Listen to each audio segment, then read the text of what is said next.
Se vocês quiserem saber mais sobre a gente, você pode seguir a gente nas redes sociais, Instagram, Facebook, YouTube.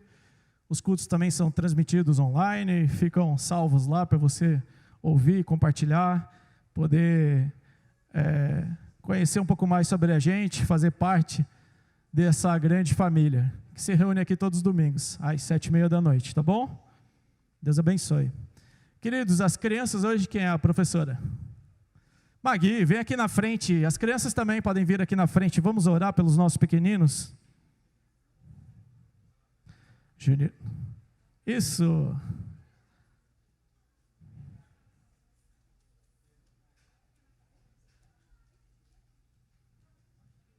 Glória a Deus. Pedro, Duda, corre, corre, corre. Corre, corre, corre. Foram chamados. Vamos orar, abençoa nossas crianças, vamos? Graças a Deus. Senhor Deus e Pai, obrigado, Senhor, por nos confiar essas crianças.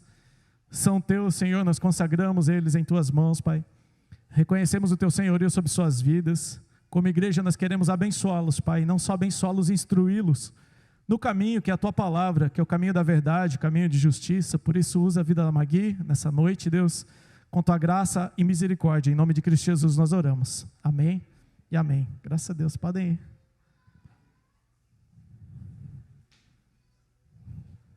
Glória a Deus. Amém, amados. Seguindo a série que nós estamos estudando, nós estamos no 4º capítulo dos nossos encontros.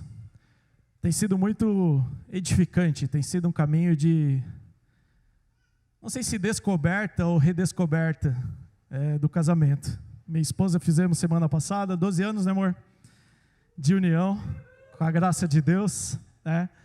A gente quebrou um recorde particular. Nós nos conhecemos em 6 meses, nos casamos, e isso foi muito bom, porque a gente aprendeu algumas coisas, que a gente conversa com casais que estão namorando às vezes 10, 12 anos, e depois ingressam ao casamento e descobrem aquilo que a gente descobriu, né?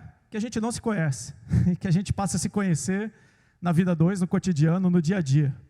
Eu imagino que tem casais aqui com o dobro de experiência do que eu, e a minha esposa, quem sabe poderiam sentar aqui na minha frente e falar: pastor, deixa eu te ensinar algumas coisas, né? E eu gosto de ouvi-las, eu gosto de conversar com pessoas que têm cabelos brancos, eu admiro pessoas que passaram grande tempo junto dessa ajudadora que Deus nos deu, né? Ou do ajudador também, do homem, para ouvir seus conselhos, suas instruções, porque eles também, quem sabe até os dias de hoje, podem dizer: Ivan, eu ainda estou conhecendo, eu ainda estou aprendendo sobre casamento. E essa série tem sido muito abençoadora para as nossas vidas, uma redescoberta do significado, do sentido do casamento, da essência do casamento, e para os solteiros, uma instrução, né? A Bíblia fala de um caminho sólido, que a fé é um caminho sólido. Então, os solteiros, eu imagino que eu queria ter passado por essa série antes de casar. Quem sabe eu tivesse muito mais bem instruído sobre o casamento, sobre a essência do casamento. O Dudu vai casar logo, né, Dudu? Tá sendo... A série foi escolhida, né, Dudu? Né? Graças a Deus por isso, né? Então, é muito bom e sempre é um dia de a gente aprender, tá bom? Nós falamos já sobre o segredo do casamento, o poder para o casamento, a essência do casamento, e nessa noite eu quero explanar junto a vocês, para a gente depois estudar na semana, nos PGs, sobre a missão do casamento, né? Nós que já estamos com já pegamos o bonde andando, né? Que não fomos instruídos, que isso possa se tornar uma água cristalina, né? Para que a gente possa realmente beber dessa água, e Deus possa instruir o nosso coração e guiar o nosso coração para tais verdades. E eu oro para que aqueles que não entraram nesse bonde ainda, preparem-se, façam um bom planejamento, orem ao Senhor e realmente aguardem, esperem nele, porque ele sim faz milagres. Eu sou testemunho disso, por isso eu casei rápido, gente. Então, para vocês entenderem. Na faculdade todo mundo falava: ninguém vai casar contigo, tu é muito chato. Daí o dia que eu casei, eu mandei uma foto para a galera, falei: aí ó, Parmeira Mundial, ó, é nós, né? Quebrei a maldição da minha faculdade. Por isso, né, que foi rápido aí, amor. Esse era o segredo, né? Você está aprendendo, descobrindo ainda, né? A missão do casamento, né? Então, passamos algum tempo tratando o que é o casamento, consideramos agora para o que ele serve, qual é o propósito do casamento, qual é o mistério que envolve essa união, né? Qual é a missão dada por Deus em unir pessoas diferentes, de diferentes classes, culturas, famílias, sotaques, um alemão, outro italiano, outro brasileiro.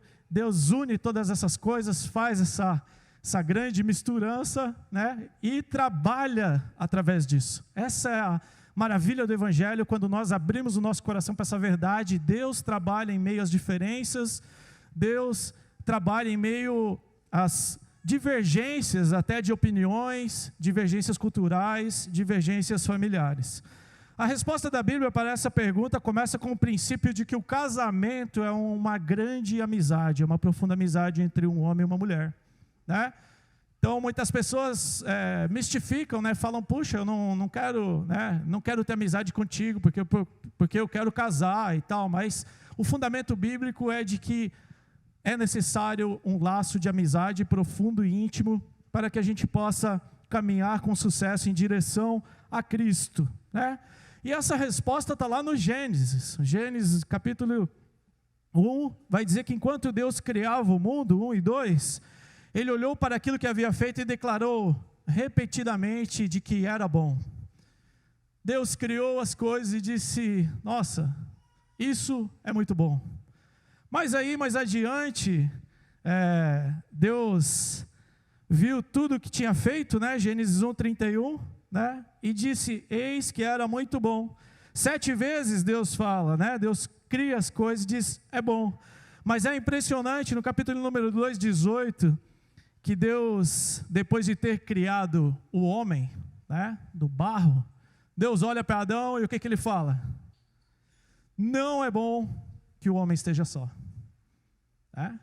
Então aqui a gente já começa a delinear algumas coisas que fazem parte dessa missão, desse caminho a dois, desse caminho que não é possível trilhar sozinho, né? Então Deus constrói o mundo, constrói o paraíso, constrói todas as coisas, cria todas as coisas, vamos dizer assim, e diz que é bom.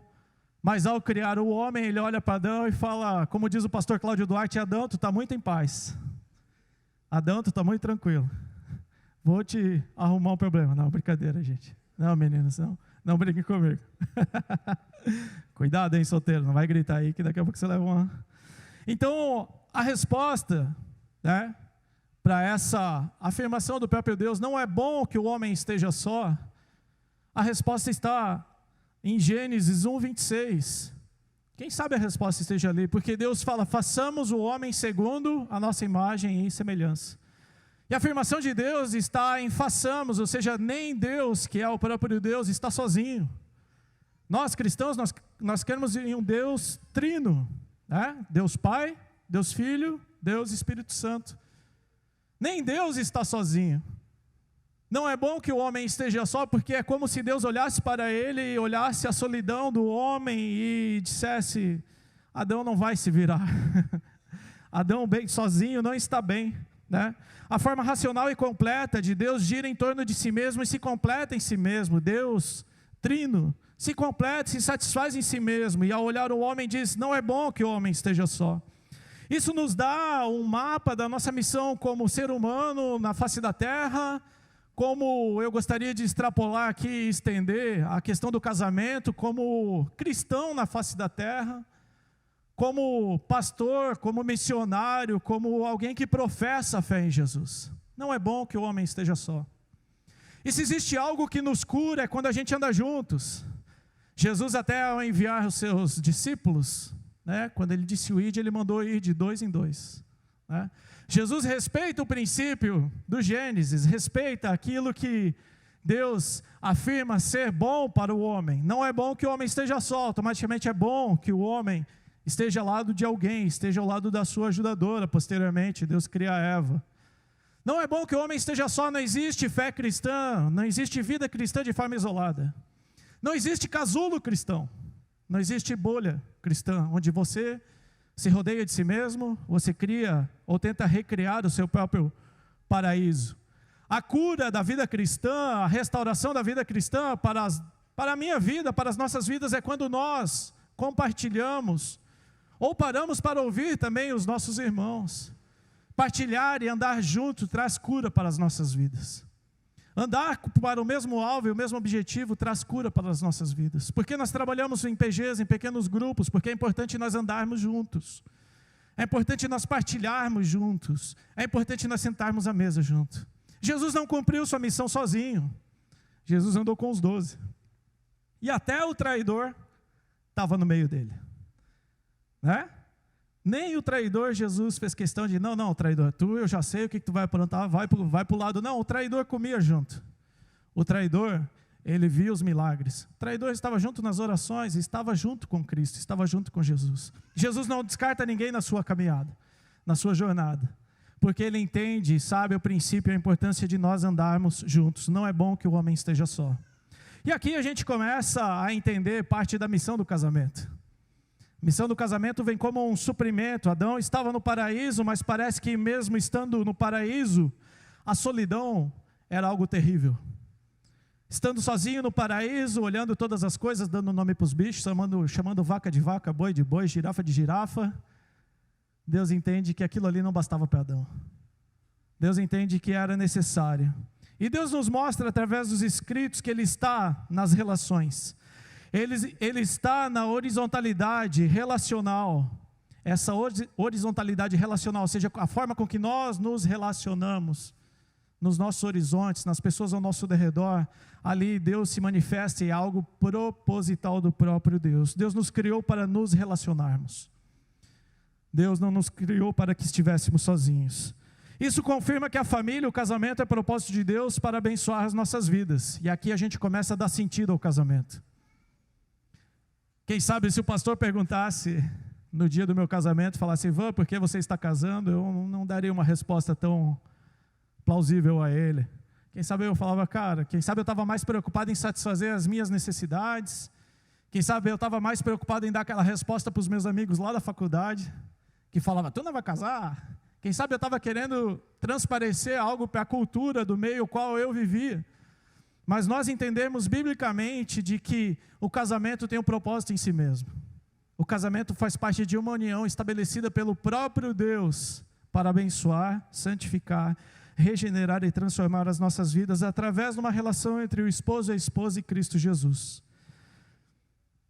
Olhando para o Gênesis e a nossa realidade, o ser humano insiste em recriar o paraíso. Nós vemos aí, olha para Dubai, coloca lá no Google, lá Dubai, 1930, 1940, acho que até mais recente, acho que as construções são de 70 para cá, se não me engano. Você vai ver um deserto de areia. E o homem fica tentando recriar essas coisas e cada vez mais o homem se isola. Né? E aquela discussão entre se há felicidade, né, dinheiro traz felicidade ou não, a gente entende biblicamente que a felicidade está escondida nas nossas relações.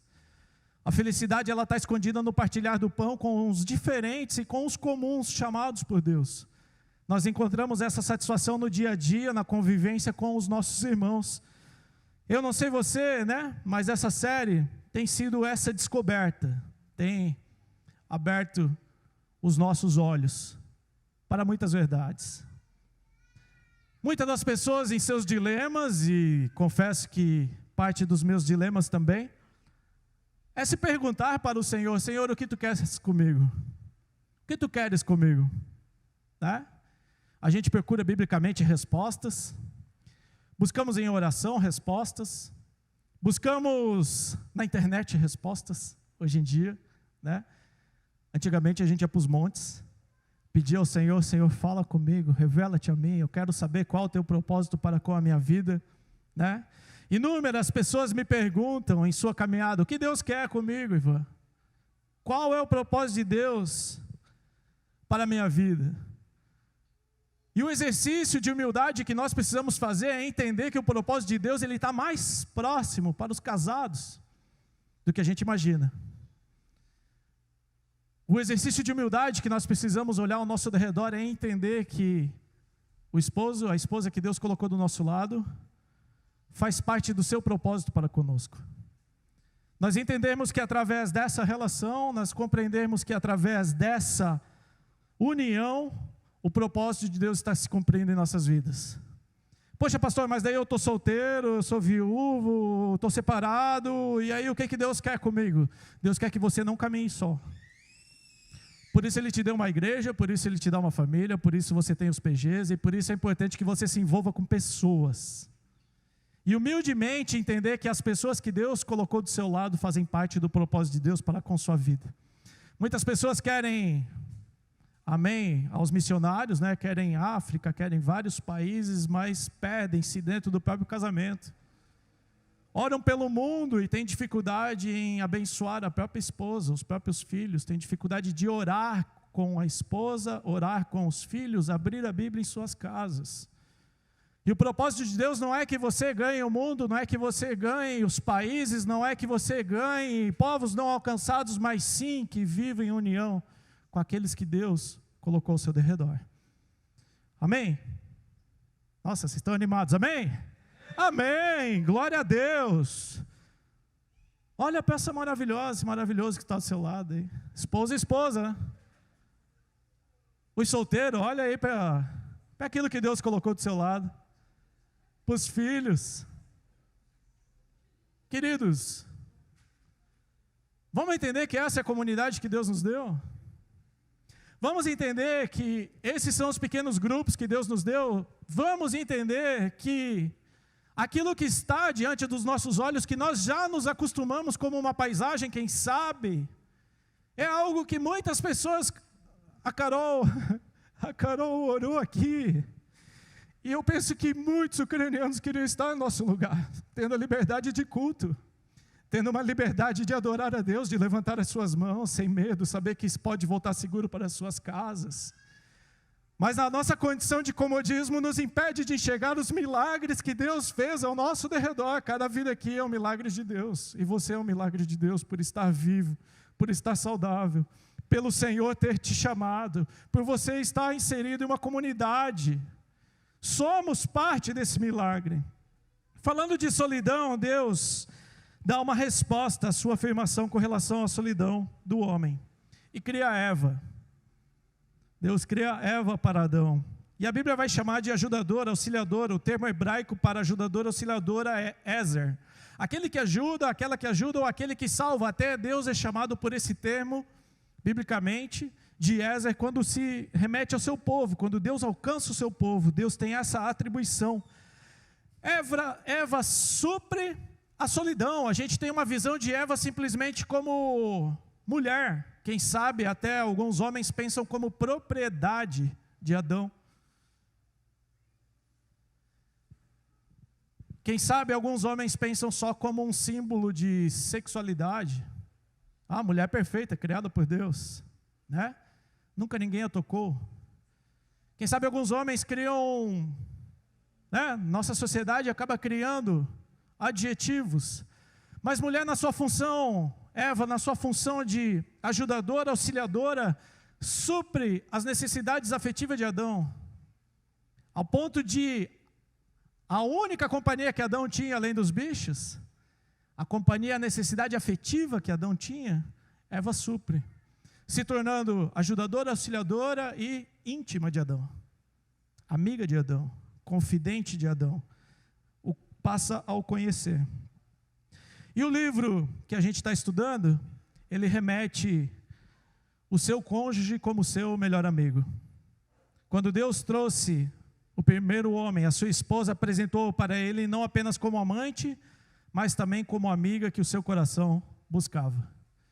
Depois da queda, o casamento tomou outras proporções. Depois da queda do homem, depois da entrada do pecado no mundo, o casamento perde esse sentido de amizade, de cumplicidade, de intimidade.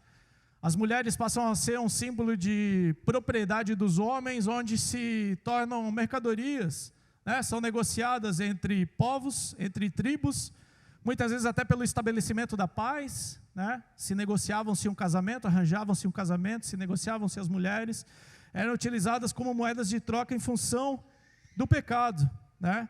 A função da esposa muitas das vezes era ligar a sua família a outra família e depois gerar filhos. A mulher tinha Havia-se esse olhar, depois da queda no Antigo Testamento, algumas culturas até hoje no mundo, né, enxergavam as mulheres como uma mercadoria de troca, ou até como um elo entre as tribos. Vamos aqui juntar o nosso povo aqui, vamos se tornar um povo maior para combater aquele povo.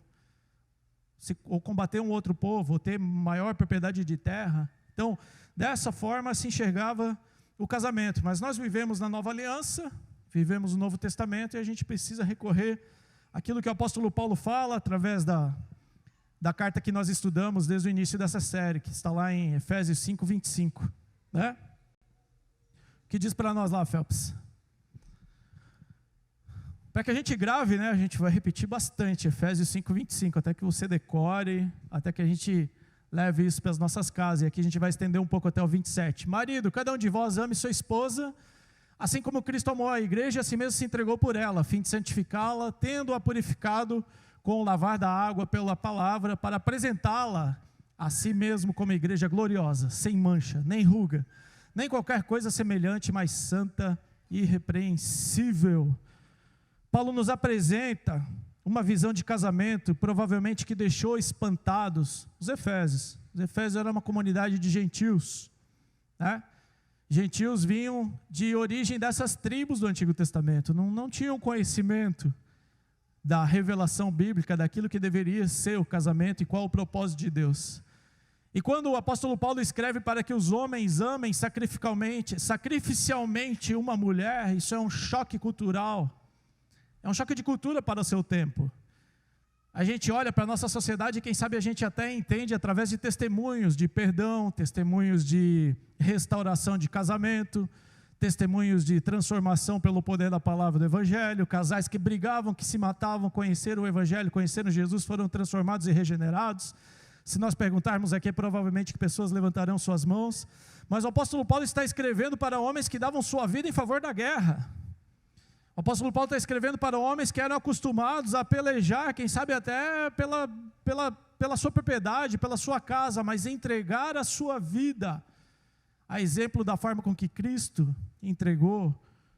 Assim como para nós, homens, muitas das vezes pode soar escandaloso ouvir, é o propósito de Deus para conosco. É uma entrega. O principal objetivo do casamento cristão não é um status social, estabilidade, unificar riquezas, trazer satisfação pessoal, trazer aquilo que as culturas antigas já vinham praticando em função da queda. E nem acima de tudo a felicidade romântica, ou emocional, ou como as coisas acontecem na nossa forma de enxergar a cultura. O casamento não é um status de Instagram, de internet. Casamento não são essas coisas.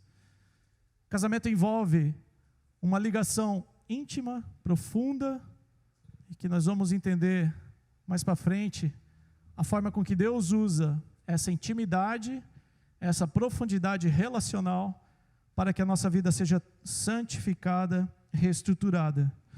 Paulo configura e confronta essa organização cultural e familiar. Paulo volta a atenção dos maridos para o amor sacrificial de Jesus por nós, a sua noiva. E se você não conhece a forma com que a gente professa a nossa fé, cristãos evangélicos, nós entendemos que a igreja é a esposa de Cristo Jesus e Jesus morre pela sua igreja, né? E nós entendemos que Jesus virá buscar a sua igreja, Ele irá restaurar a sua igreja, e nós estamos nesse processo de restauração, santificação, aperfeiçoamento, pelo poder de quem? Do seu Espírito que opera em nós. Amém? Falo isso porque podem ter pessoas que não compreendem isso. Então a igreja é como uma noiva de Cristo. Cristo se entrega por ela na cruz. Cristo dá a sua vida, o seu sangue em favor da noiva. Cristo não morreu para que a gente ficasse falando, para dizer, nossa, olha só, que coisa que aconteceu há tantos anos atrás. Não, Cristo morre pela sua igreja, para que ela pudesse ser aperfeiçoada, santificada, e pudesse experimentar o poder do seu Espírito, que nos regenera através da sua palavra, que nos regenera através do conhecer da sua palavra. Paulo vai além ao falar do objeto desse amor sacrificial por sua noiva. Versículo de número 26 vai dizer, santificá-la. O objetivo da morte de Jesus pela sua igreja é para que a igreja fosse santificada. E mais adiante ele vai dizer, para apresentá-la a si mesmo como beleza radiante e esplendor, versículo 27, torná-la perfeitamente santa e irrepreensível. Nós somos essa igreja já? Sim ou não? Estamos no processo, né? Amém? Nós falhamos muito, nós erramos, nós pecamos, nós dividimos. A gente faz uma bagunça com a obra de Jesus e nós somos profissionais nisso, né? Mas o seu amor foi uma entrega genuína e completa para com as nossas vidas. E entrar e mergulhar nesse processo é ter humildade de entender que, assim como Cristo se entregou por essa noiva, que falha, que peca, que briga, que erra, que murmura, que reclama. Ai, não gostei dos louvores. Ai, não gostei dessa canção, não gosto quando aquela pessoa canta, que quer escolher a playlist do ministro de louvor, né? Cristo morreu por essa igreja. Amém? E queridos, por essa noiva Jesus se entregou. E quantas vezes nós somos esse cônjuge dentro do lar, dentro da casa, que se acostumou com a paisagem, que quem sabe orava lá na faculdade pedindo, Deus, faz um milagre na minha vida, Deus, eu quero casar. Que subiu os montes, chorando para Deus, campanhas de orações. Meus amigos, meu Deus, meus amigos jejuavam 40 dias, 110 dias, 120 dias para casar. Eu falava para eles, não, cara, não posso casar, cara, porque eu tenho tanta coisa para ser transformado, para ser mudado. Os caras, não, Ivan, tu tem que orar, tu tem que isso, tem que aquilo. Tinha uns irmãos que chegavam para mim, Ivan, tu tem que orar mais de olho aberto na igreja, tem que olhar para os lados, tal. Eu falava, sai, Satanás, te repreendo, vaza daqui, eu tenho tanta coisa aqui, cara, para ser limpo e ser liberto. Mas com o passar das coisas, a gente vai se acostumando e a gente vai se pondo numa posição. E a gente esquece, se a gente não parar para meditar sobre esse amor sacrificial, o qual Cristo se entrega pela sua noiva, e nos colocarmos na posição de noiva de Cristo mesmo, com as nossas imperfeições, com os nossos pecados, os nossos erros, nós passamos a esquecer que esse amor nos ama tão profundamente, tão intimamente, que foi ao ponto de entregar a sua vida por nós. E nós corremos um grande risco de nos tornarmos, dentro do casamento, um belo de um religioso, e quem sabe não agredir as nossas esposas com palavras ou com agressões físicas, mas usar a própria Bíblia para citar inúmeros versículos, para dizer que a pessoa está certa ou está errada, virar disputas dentro do nosso lar. Esse amor sacrificial foi até o ponto de dar a sua vida por nós. Mas Ivan, puxa, casei com uma pessoa que eu não conhecia. Muitas pessoas falam isso para nós pastores. E realmente, se você não casou ainda, quem não está casado, eu vou te dar uma notícia, tá? Você vai casar com uma pessoa que você não conhece. Ah, pastor, vou namorar 10 anos. Você não vai conhecer também. Vou namorar 25 anos, pastor. Cara, nós casamos realmente com quem a gente não conhece. Mas o que nos une a isso, o que nos une a olhar para minha esposa, é mais fácil ela olhar para mim e identificar as minhas falhas, porque ela peca muito menos do que eu. Quando a gente bota na balança, daí a gente bota em uma só carne para a média ficar legal, entende? Daí quando, né, como ela acerta mais, eu erro, eu acerto menos, vamos dizer assim, a gente soma os dois e divide, na média fica legalzinho, né? Aí a gente fala, pô, Senhor, nós somos uma só carne, Deus. Nos ajuda. Nos ajuda. Eu sei que lá depois, né? Jesus amado.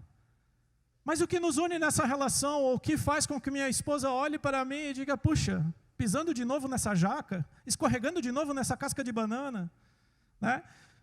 Paulo, quando escreve aos Filipenses, ele vai ressaltar essa promessa. E eu quero que essa promessa atinja o teu coração a tal ponto que você possa olhar o seu cônjuge, o seu esposo, a sua esposa, com os olhos que Cristo nos olha ou que Cristo nos olhou quando se entregou na cruz do Calvário. Filipenses 1,6, Paulo diz aos cristãos de Filipos, aquele que começou a boa obra, em vós, ou seja, na igreja, na minha vida, na sua vida, Ele vos irá aperfeiçoá-la até os dias de Cristo Jesus. Amém? Mas aqui tem uma chave, tem um mistério. Até quando vai esse processo de aperfeiçoamento? Vai até quando? Até os dias de Cristo, cara. Refere-se a um processo iniciado no dia em que nós passamos a crer em Jesus, o dia que você professou a Cristo como Senhor e Salvador de sua alma, o dia que você creu na salvação através de Cristo Jesus, o dia que você entendeu que Cristo morreu na cruz para o perdão dos seus pecados e que você era um miserável pecador e que encontrou a redenção através de Cristo. A partir desse dia começa a boa obra de Cristo.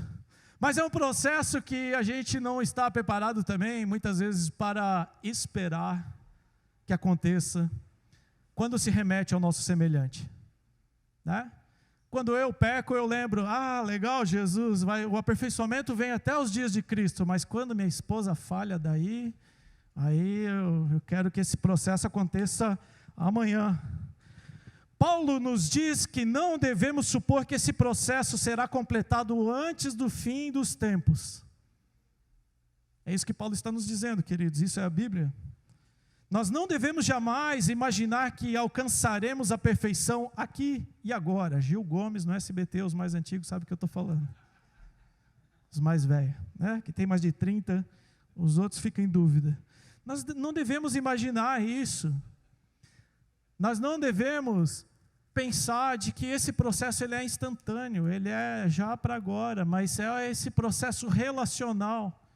Esse processo onde nas nossas relações Cristo está nos santificando, nas nossas relações comunitárias, nas nossas relações do PG, a nossa relação conjugal, aí é onde aparece todo aquele rio sujo, né, da nossa alma, ele começa a aparecer. Quer ver quando vem uma crise financeira? Quer ver quando vem um problema conjugal? Quer ver quando vem uma crise de intimidade? Quer ver quando vem uma quebra de confiança? Aí essas coisas começam a aparecer. E é no meio desse processo relacional que Cristo está fazendo esse aperfeiçoamento das nossas almas. A gente pode entender que a missão do casamento, o propósito do casamento, o mistério dessa união é justamente para nos aperfeiçoar, nos santificar, para que Cristo venha buscar de fato a sua noiva, irrepreensível, santa, curada e transformada e regenerada. Também diz, porém, para não perdermos a esperança, que Deus completará a sua obra. E aí vou voltar para o meu casamento, porque no de vocês não acontece. Quando eu piso na jaca de novo, escorrego na casca de banana, essa é a esperança que minha esposa tem. Deus está fazendo um milagre aqui. Deus está fazendo algo maravilhoso na minha casa. E essa é a esperança que Jesus nos chama a ter. Muitas das vezes a gente olha para o perdido que está na rua, muitas vezes perdido nas drogas, perdido na bebida, nos jogos, em qualquer coisa, e nós oramos. Cristo pode fazer em sua vida, Cristo pode transformar a sua vida, Cristo pode regenerar a sua vida, mas dentro do nosso lar parece que a gente aquieta no céu. Dentro da nossa casa parece que os filhos não podem errar. Parece que o esposo e a esposa não podem escorregar, e aí toda aquela obra missionária que a gente estava ali orando e intercedendo, a gente joga pelo ralo. Por isso Deus nos chama a uma missão que começa dentro dos nossos lares. Deus te chama como missionário dentro da sua casa. Deus te chama como responsável pela salvação do seu esposo, santificação do seu esposo, santificação da sua esposa, é dentro do lar. O culto de domingo ele precisa começar a ir para dentro das nossas casas, precisa começar a invadir os nossos lares e não se tornar apenas uma programação religiosa, ao ponto disso nos transformar, nos regenerar. Eu preciso olhar para minha esposa, Deus está fazendo uma obra maravilhosa em sua vida. Eu preciso olhar para os meus amigos, para os meus irmãos, as pessoas ao meu redor, a minha família, olhar a Deus está fazendo uma obra maravilhosa em sua vida, Deus está completando a obra que Ele começou. E é Deus que faz, queridos. Amém? Glória a Deus. Agora vocês estão acordados. Efésios 4:24 vai dizer assim, e vos revistais do novo homem, que segundo Deus é criado em verdade e justiça. Para quem nos visita, a gente entende que existe uma velha natureza e uma nova natureza. Eu imagino que os crentes mais velhos já sabem do que a gente está falando. A velha natureza é aquela que caída, que é movida pelo seu pecado, é movida pelos seus desejos desenfreados. Sabe aquela coisa que você fala assim, nunca mais vou fazer isso, e na segunda-feira, lá, ou no primeiro estresse da vida, você volta a fazer? Eu fumava cigarro no passado. Daí, quando eu fumava demais no final de semana, na segunda-feira, eu falava, parei de fumar, chega, acabou, já era, jogava a carteira fora, não quero mais. Até quarta-feira eu conseguia. Era assim, esse é o coração movido pela sua pecaminosidade, a velha natureza que nós entendemos, todo respeito fumantes, mas a libertação em Cristo Jesus, porque eu fui liberto. Amém? Glória a Deus. E no dia 1 de abril de 2007, eu entreguei minha vida a Jesus e essa nova natureza que Paulo está falando, invadiu meu coração e minha alma, e fazem 13 anos que estou liberto do vício de cigarro. Para a glória de Deus Pai. Então Deus tem esse trabalhar em nossa vida, e essa é a distinção entre o novo homem e o velho novo, e o velho homem. O velho novo fica esquisito, né? Como cristão, nós entendemos que a obra na cruz, redentora da cruz, Cristo nos deu essa nova vida. Cristo nos regenerou na cruz do Calvário. Cristo nos dá essa nova chance, e essa chance liberta, porque Cristo morre pelo meu vício, morreu pelo meu vício há 2000 anos atrás. Como é que eu saio dele? Basta eu me apropriar desse sacrifício, me arrepender do meu pecado, do meu erro, da minha falha, reconhecer Jesus como o suficiente salvador da minha alma, e eu começo a viver essa nova natureza. Essa nova vida, ela é aperfeiçoada por meio do meu relacionamento com Cristo. E se você é casado, por meio do seu relacionamento com a sua esposa e com Cristo Jesus. Compreender a missão do casamento dentro da redenção de Cristo nos ajuda a entender que estamos em uma missão e nós estamos em obras. Amém? É engraçado, muitos irmãos dizem, eu fui chamado para a obra. Você já ouviu esse termo?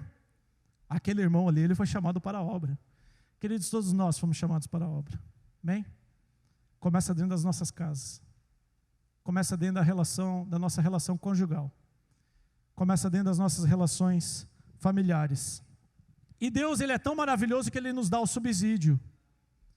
O que é o subsídio? Deus nos dá o suporte.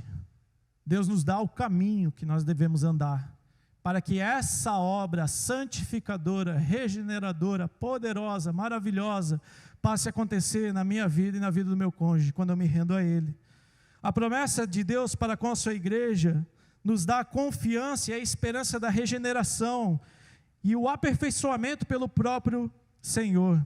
Tendo certo isso mesmo, Filipenses 1,6, que aquele que em vós começou a boa obra está aperfeiçoando.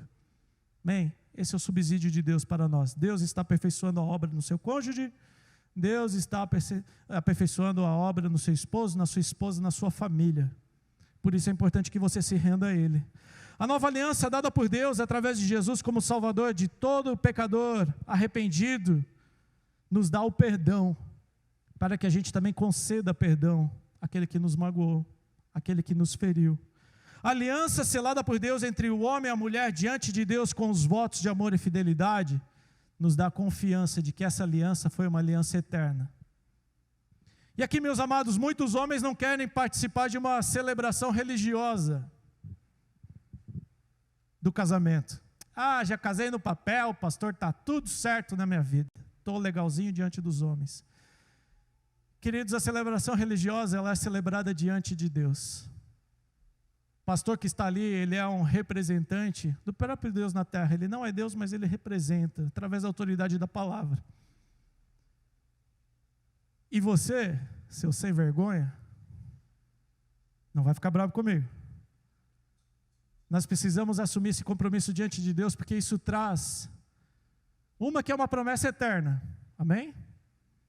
Aquilo que eu prometi a Gisele, há 12 anos atrás, eu preciso relembrar continuamente, em meio às tentações, em meio às dificuldades, em meio às guerras. A gente muitas vezes se frustra com aquilo que a gente esperava, a gente se frustra com aquilo que a gente colocou como expectativa, com aquilo que nos disseram que ia ser. Mas a lembrança dos votos, ela é uma lembrança eterna e ela foi selada diante de Deus. E por que eu falo para os homens que acham que não é importante casar na igreja, casar diante de Deus, fazer uma celebração religiosa? Porque, queridos, quando você faz os votos, quando você está fazendo a promessa, você está fazendo para a sua esposa diante do próprio Deus. No último dia não vai ter um pastor para dizer assim, haha, lembra o que você me falou há 20 anos atrás? Ou há 30, 40, 50 anos atrás, em nome de Jesus, que a gente possa viver muitos anos casados e felizes. Mas, queridos, os votos que nós fizemos diante do próprio Deus, por isso há a bênção de Deus para com o casamento, porque o propósito de Deus é que a gente case, se multiplique, crie, tenha filhos. E através disso Deus vai regenerar a nossa vida. Por isso, se você não fez isso, tenha humildade suficiente, olhar diante da sua esposa, isso vai trazer segurança para o coração dela. Isso vai trazer segurança. A esposa também, o compromisso, essa aliança selada diante do próprio Deus. Você não coloca aqui o nome do pastor que casou, nem da igreja que foi celebrada. Quem sabe guarde um certificado, mas a memória, ela é viva no nosso espírito e na nossa alma. Por isso essa é a nossa missão, cuidar um do outro, como prioridade diante de Deus. E qual é a finalidade então do casamento? É a grande pergunta para essa noite. É ajudar um ao outro a alcançar a sua identidade gloriosa, a nova criação na qual Deus se deu e que está nos transformando e nos regenerando. Qual é a finalidade do casamento? Ajudar um ao outro, como bons e fiéis amigos, como íntimos, tendo como prioridade um cuidar do outro. Solteiros, entendam isso, antes de iludir uma garota por aí, antes de prometer mundos e fundos, que a nossa missão vai além de andar de mãos dadas, de carregar uma aliança, de postar que estamos em um relacionamento sério nas redes sociais. Casamento, a finalidade é ajudar um ao outro a alcançar a sua identidade.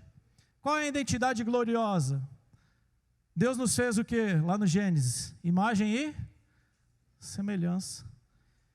E olha que maravilha, Deus nos escolhe para que esse processo de aperfeiçoamento aconteça através das nossas vidas. Quando eu olho a minha esposa como imagem e semelhança de Deus, e quando ela também olha para mim como imagem e semelhança de Deus, e parte desse processo de santificação, de regeneração, de transformação de vida. E aqui eu queria ir um pouco mais longe. Quantos de nós entramos em um casamento cientes desse processo? Quantos de nós entramos preparados para esse processo? Eu duvido que se eu perguntar isso, alguém vai levantar a mão. Alguns casados mais velhos olhavam para mim e falavam, cara, vai ter umas coisas no casamento, tem umas coisas legais, mas tem umas coisas sinistras. Tem umas coisas bacaninhas, mas tem umas coisas cabeludas, cara. Tem umas coisas difíceis, cara. E eu olhava assim, isso aconteceu com meu pai, com a minha mãe, com os meus tios, mas comigo vai ser diferente. Afinal, eu estou na igreja. Afinal, eu oro em línguas. Afinal, eu leio a Bíblia todos os dias. Afinal, eu jejuo. Afinal, eu tenho uma performance cristã legal. Até casar, meu amigo. E aí, a gente descobre que é no casamento que Deus nos prepara. Bem, por isso você não casou, não está casado, está com medo. O que está fazendo, irmão? Estou me preparando para o dia do casamento. Fala, meu amigo, você nunca vai estar pronto. Deixe que o Senhor te prepare. Tenha humildade de reconhecer que Deus está transformando, regenerando a sua esposa e o seu esposo. Amém, amados? Para finalizarmos, última meditação, podem vir. Ficaria aqui umas 3 horas falando sobre isso. Eu gosto muito de subir montanhas. Diogo até me encontrou. Falou, puxa, Ivan, a gente foi acampar, cara, e mano, a gente viu que tu e a Gi gostam de ver. Eu e minha esposa, a gente adora subir a montanha e ficar esperando o sol nascer. E a gente sabe que, quando o sol nasce, o tempo está limpo, cara, é maravilhoso, as montanhas são lindas, aquela troca de cores. A Gi abriu aqui falando de estrelas e tal. Ontem eu estava muito preocupado numa partida de sinuca, enquanto elas olhavam as estrelas, né? Estava muito intertido lá com os irmãos no outro PG, fazendo uma jogatina. O pastor faz essas coisas. Mas eu amo, queridos, olhar a natureza. Eu creio muito que Deus se revela na sua obra, naquilo que Ele criou, na grandiosidade do seu poder. Mais maravilhoso que o mesmo Deus que troca as cores dos céus quando o sol nasce, quando a lua cai, as estrelas somem. É o mesmo Deus que toca a nossa alma, que nos chama de filhos. Mas inúmeras vezes nós saímos de casa com uma expectativa. Inúmeras vezes nós saímos de casa com uma ansiedade em nosso coração. Puxa, vai ser muito legal. O Google falava chuva. Os aplicativos diziam nevoeiro. Vai dar tudo errado, mas a gente ia, não, pela fé, Senhor. Chegava lá, dava o quê? O que o Google disse. O profeta do Google falava, chuva e nevoeiro. E a gente costuma fazer isso sempre na virada de ano, não que a gente faça no resto de ano, mas a gente já tem uma tradição nossa aqui, a gente passa o ano, a virada de ano na igreja, a gente pega as motos, 3 horas de viagem e vai em Urubici ver o sol nascer. Um programa legal para se fazer, casal. Te convido ano que vem, fazer essa loucura. 4 da manhã a gente chega lá, e no penúltimo ano a gente chegou, só tinham nuvens. Tudo fechado, e a previsão falava isso. E a gente se olhou e se... Cara, nada dessas coisas importa a gente estar junto fazendo o que a gente ama. Beleza, o céu vai ter ano que vem, vai ter outra vez que a gente vier. A lua, as estrelas, elas continuam girar e girar, e a gente girar, e aí uma aula de geografia, astronomia para a gente entender tudo. E queridos, o processo de santificação da nossa alma é assim, muitas vezes a gente olha e só vê nevoeiro, a gente não vê nada, parece que Deus não está fazendo nada.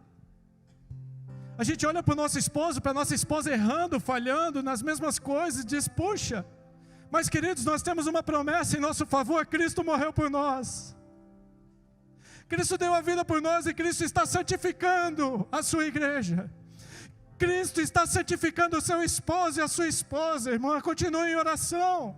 Cristo está santificando o seu cônjuge, Cristo está santificando a sua família, a obra é dele. Nós somos privilegiados em ser convidados por Ele, chamados por Ele a poder estar junto dEle. E a minha oração diante de Deus é que por mais que as nuvens, por mais que as coisas me impeçam de ver, eu possa crer na promessa. Eu possa me firmar nessa promessa, sabendo que a obra não é minha, e que eu sou participante dessa obra, convidado por Jesus. Jesus te chamou para um processo de santificação do seu esposo, da sua esposa, esse é seu chamado. Não fuja dele, não corra dele. Não busque fora outras coisas enquanto você não vê isso começar a acontecer no seu lar e na sua casa. Não deixe que nada externamente aponte para o seu lar e diga, olha lá como eles estão vivendo. Não deixe que essas coisas te abalem. Mas entregue-se totalmente. Nesse ano a gente subiu a montanha e o sol nasceu, a coisa mais linda e maravilhosa, e a gente esqueceu do café. A gente até levou o café, acho que faltou o isqueiro, alguma coisa assim. É normal, você estava acampando, né? É normal, né? Chegar lá, meu, cadê o isqueiro? Cadê isso? Cadê aquilo? Falta tudo, é normal. Mas o que é importante é nós. Importante é nós. Importante é o que Deus está fazendo na nossa vida. Importante é o que Deus deseja fazer em sua casa. Importante é o que Deus está fazendo no seu lar. Coloque-se de pé para a gente orar.